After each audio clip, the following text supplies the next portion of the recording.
I'm Seth Martin, a professor at Johns Hopkins and chair of the American Heart Association Statistics Committee.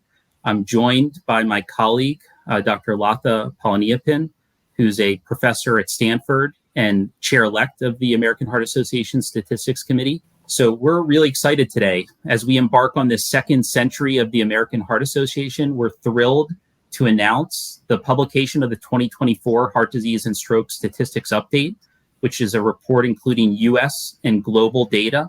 So our committee monitors and evaluates sources of data on heart disease and stroke continuously in the US and globally to provide the most current information available in our annual statistics update. This is a product of a full year's worth of effort of dedicated volunteer clinicians and scientists, committed government professionals, and the American Heart Association staff members.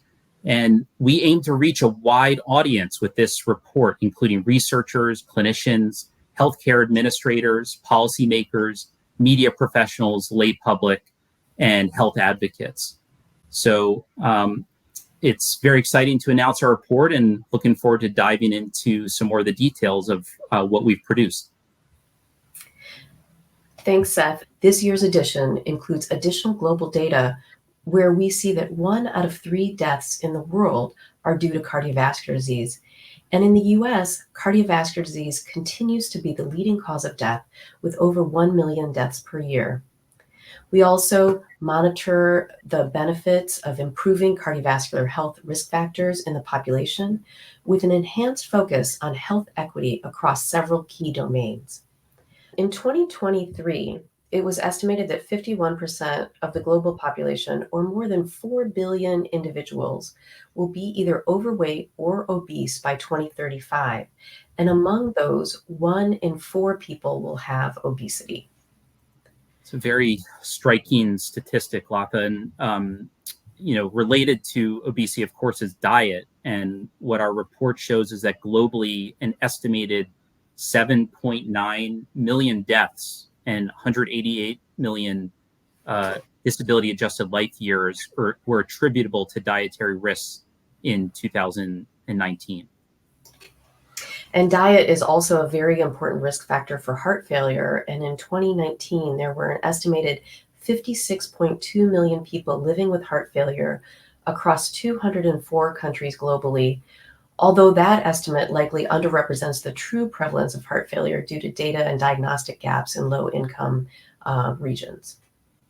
So another interesting global statistic to share is that 32.6 million are estimated to have non-rheumatic valvular heart disease globally. The 2024 statistical update is the product of a full year's worth of effort by dedicated 43 volunteer clinicians and scientists around the world, committed government professionals, and AHA staff members, without whom publication of this valuable resource would be impossible. Their contributions are gratefully acknowledged by myself and Seth. Well, thank you so much, Latha. I, too, am really grateful to our entire committee. This was a huge team effort to pull this off. Thank you so much for all of your collaboration and leadership. I'm looking forward to your continued leadership as the chair-elect of the committee. I'm so grateful to our partners at NHLBI, IHME, ACC, and also very grateful to Sally Wong, who's our AHA National Senior Director, Science and Medicine, as well as Debbie Hurd, an AHA consultant. Sally and Debbie are at the heart and soul of our document. It wouldn't happen without them, so I'm very grateful to them. I also just wanted to thank our readership and say that this is a document that's continually iterating. Every year it gets better, and so we value your feedback. If you have feedback as you digest the report, please let us know. This is here to serve us and to guide us in the mission of the American Heart Association. As we enter this next century of AHA, this is really a powerful tool in building our roadmap for where we can have the greatest impact. And thank you, Seth, for your incredible leadership over the years, and your volunteer commitment and dedication has been extraordinary. So thank you for your service. For the American Heart Association Statistical Update, which is American Heart Association and Circulation's most widely cited documents.